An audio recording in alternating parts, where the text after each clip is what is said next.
just want to go one step ahead. That is levels of teaching. Memory level, understanding level, and reflective level. As I'm telling the same thing, kids, LKG, UKG kids. A for apple, B for ball, C for cat. 1 plus 1 is equal to 2, 2 plus 2 is equal to 4, 3 plus 3 is equal to 6. Without knowing what is 2, what is 3, what is plus, what is minus, but they will learn. Am I right? That is called memory level. What they just do is they just do factual learning. And the teacher will be the authority over there. What I am saying, you have to listen. Like that, the tone will go right.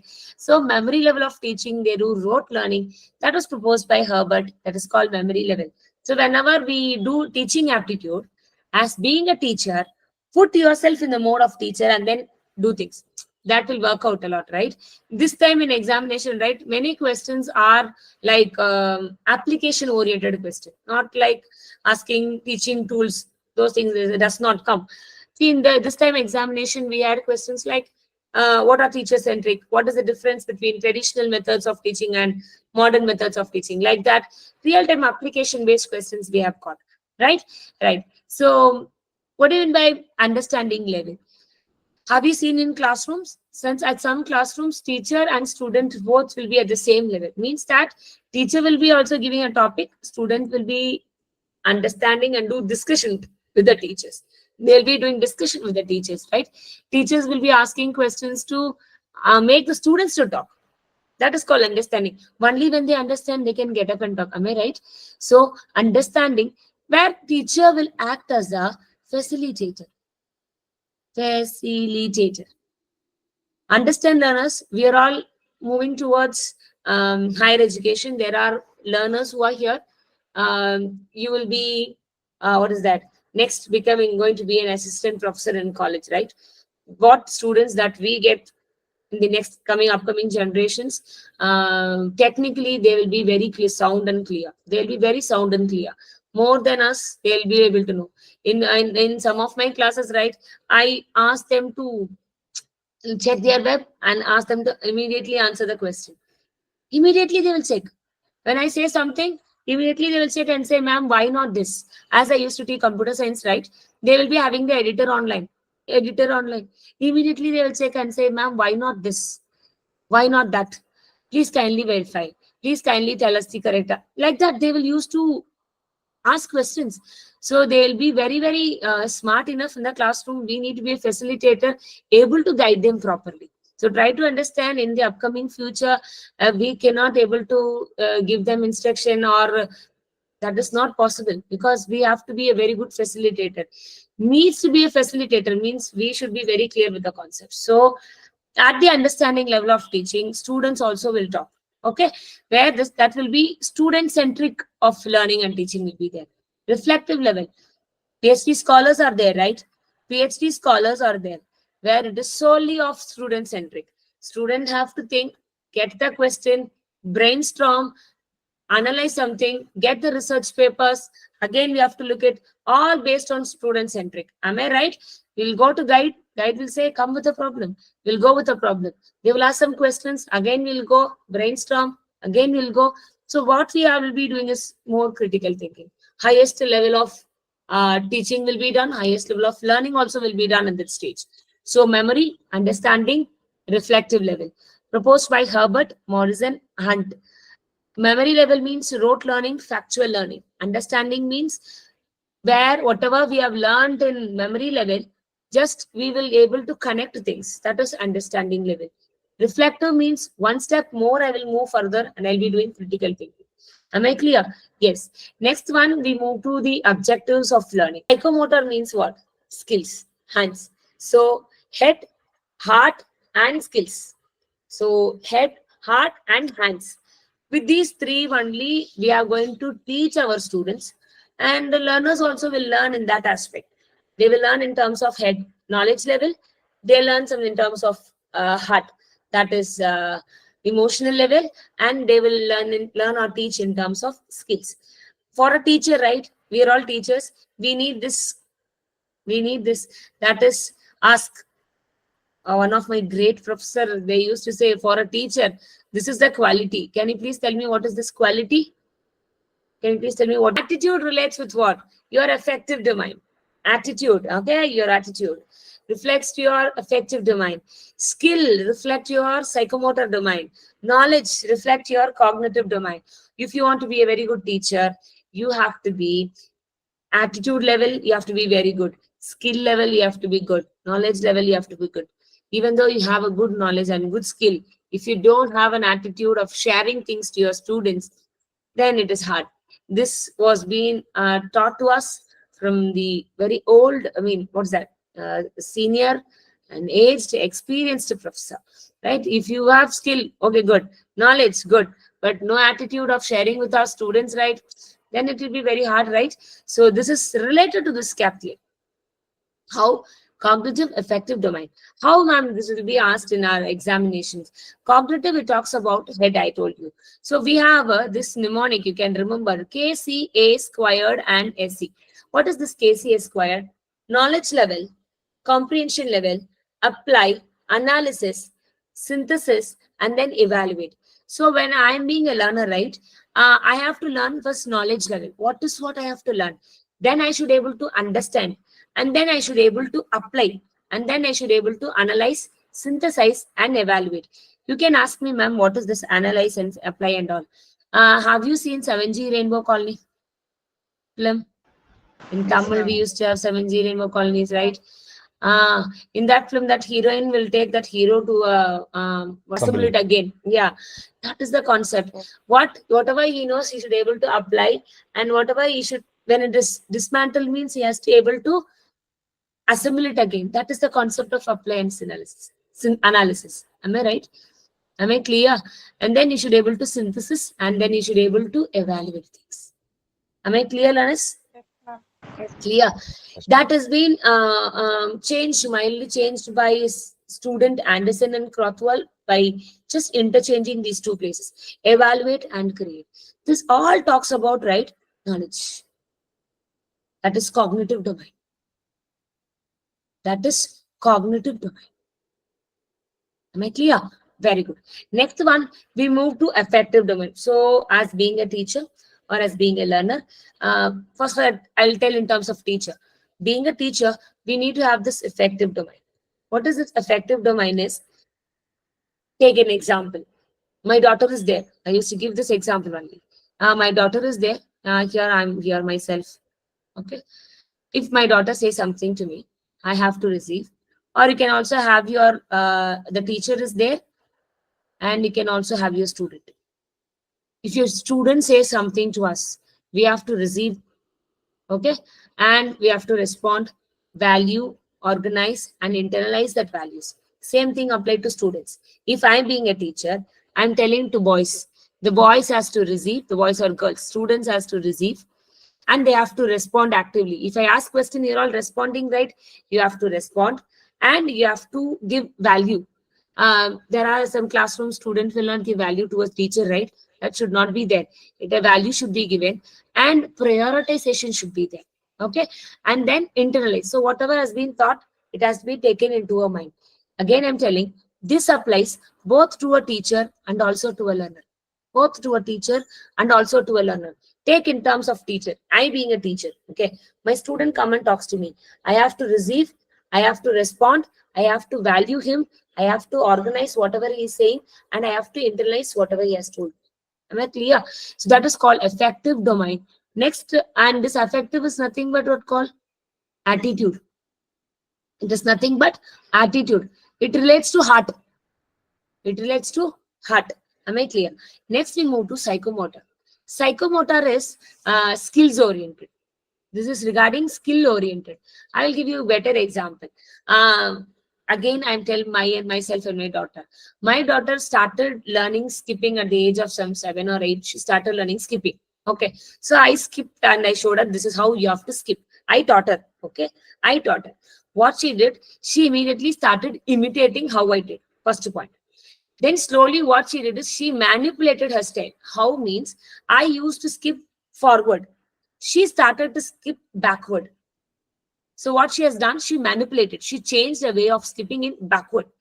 And slowly what happened, she used to do it again and again. She got precision that she made it. At beginning, she did for 10 times, 10, 20, 40, 50, 60. and then she went to 100. So she can able to skip 100 times backwards. Precision has come. Articulation. So what she had done is she started to make it on her own style of doing it backward, and then at later became a natural habit for her to skip backward. This is what psychomotor, where the skills works out. Hands. Am I clear? So cognitive talks about knowledge, and it talks about the head.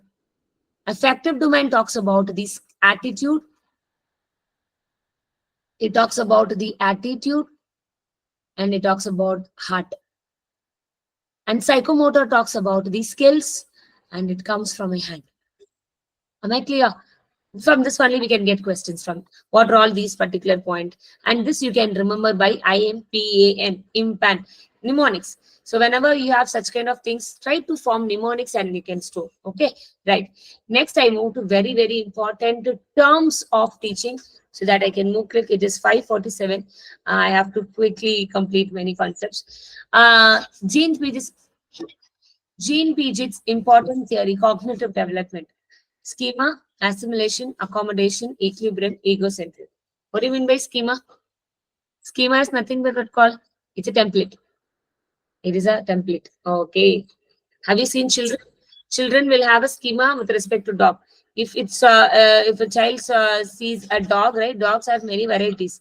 But if he sees one variety of one dog one time, and if he sees next variety of dog, it will ask, is this a dog? The child will ask, right? So what is it? A template will be there. Dog will look like this. It will have 2 eyes, 2 ears, one big tongue will be there, and it will be in such a color. All the template will be there. Next week, it will just observe things, right? Like this. Oh, apple will looks like this red color. Apple will be round in shape.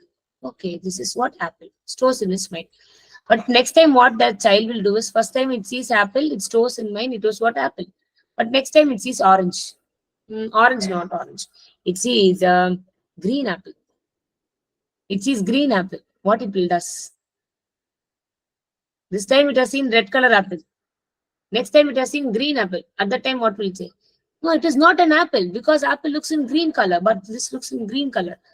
So that looks in red, but now it looks in green. What immediately the mother will say, no, it is in another variety of apple. It is indeed green in color. Okay, it is the green color apple. Okay. So what happens? It accommodates. A new knowledge has come. Am I right? So red color apple is there in the mind. Now green apple has been taken its place. Another place. So it accommodates. And next comes equilibrium.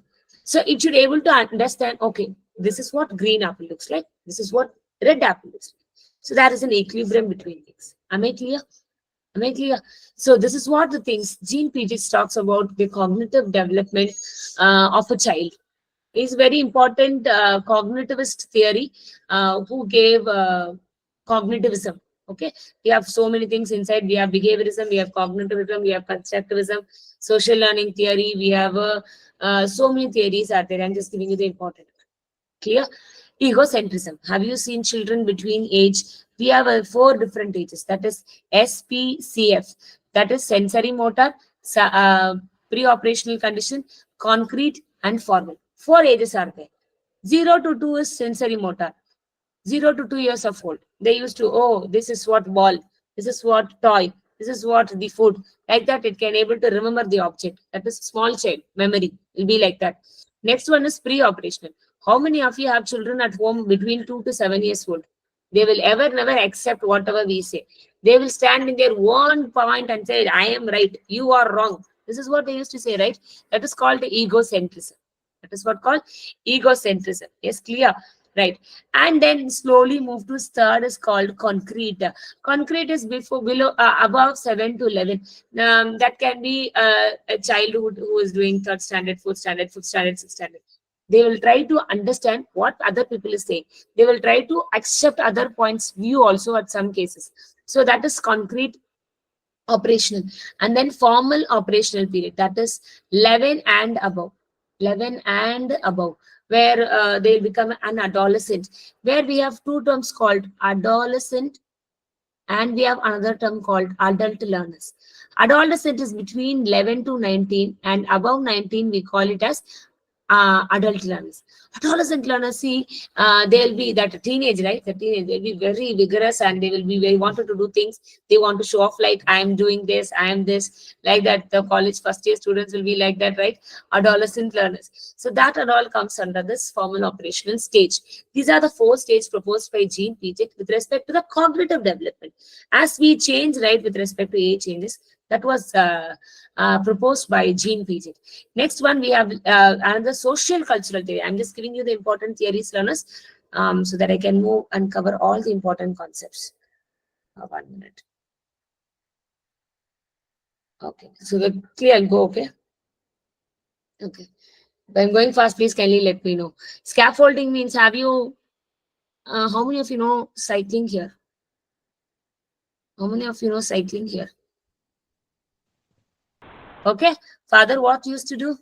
He will just made us to sit in the cycle, made us to put or that balance the handbar, and he used to say, put the legs on the pedal, start pedaling. He used to hold our handbar and the seat, and this, okay, and then he will start slightly moving towards to drive the cycle, slowly, slowly. First day, second day, third day, fourth day, fifth day, and then we will start learning cycling. One day, father will leave the first, the front handbar, he will leave. He will just hold you and the seat behind, and slowly what he will do is, okay, in between he will use to leave his hands also in the seat bar. Slowly what will happen, he will jerk like something, just he will jerk. Immediately he will hold the seat bar or the handbar front side, and then you will just again drive. And the 5th day, 6th day, 7th day, as days comes, slowly your father's support will comes down. Am I right? So whenever you father feels that you need support, he will come and support. Whenever he feels, no, yeah, my daughter can able to drive alone, okay, he will slowly lives his support. That concept is called scaffolding, where we learn from society. Society means what? Our family, friends, school, college, all we call it a society, right? Scaffolding means the support. Okay, whenever a teacher understands, the parents understands that the child can do the things on its own, the support will be just slowly, it will be get back. But even if they felt that they need a support, immediately they give that support. That's called scaffolding. This is a very important concept proposed by Vygotsky, comes under social cultural theory. We all grow with society. We all grow with society, right? Important one. Probing means what? Probing this. My daughter used to ask me, I say, stop it, please. I can't ask you all these questions. She's asking, why this happening? Why this happening? This all the children learn only when they go to the society. If we just keep it at home, right? Pothi vecha mallika mottu at home, then they will not able to learn. They have to put it to the society outside, right? It's probing. Think aloud means what? This is a method. Think aloud. Think out aloud. Think out aloud, like think out of the box, like that. Think out of the box, like that. Think out aloud. Children used to do, but as they grow, they will not do this one.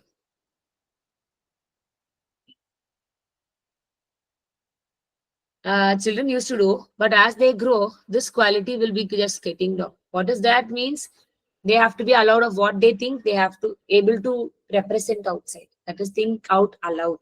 Okay, right? So these are the important terms that we use in Vygotsky social cultural theory. And this is behaviorism. Behaviorism means what? I have my own behavior, but my behavior will be modified when I learn something. That was proposed by many behaviorist theories. One among them are Ivan Pavlov and Skinner. Ivan Pavlov talks that every stimulus has a response. Every stimulus has a response. This is what he proposed. That is classical conditioning. If a stimulus was there, means the response will be there. And I was small, right? My aunt used to say, if we do any mistake, she used to say, before I count 3, you have to do that work. She used to say, one time, okay. Second time, okay. Third time, when she started counting 1, 2 means it will be understood to us that I have done some mistake. That is why she is counting 1, 2, 3. Am I clear? It is classical conditioning. So whenever she starts saying 1, 2, 3, we will be habituated. Oh, something we have done wrong. We have to correct it. We will search for what we have done mistake. Proposed by Ivan Pavlov, classical conditioning. And Skinner. Skinner proposed operant conditioner. In between the class, I told you, if you tell me the answer, I'll give you chocolate. I told you, right? I told you, right? That is what operant conditioning. What I'll do is I will just make you to answer by means in giving reward. I give you reward, I'll make you to speak. You understand? So giving reward, students will get motivated and they will answer. And sometimes I'll give punishment. Not you. You're all in classes, right? We'll give punishment. Get out of the classroom. Write it 10 times. Okay. You're not supposed to come into my classroom after you do, till you do this work. That are called punishment. If I give punishment, the other learners will also learn and he will also learn. If you do this means she will not allow me inside the classroom. So I have to do it.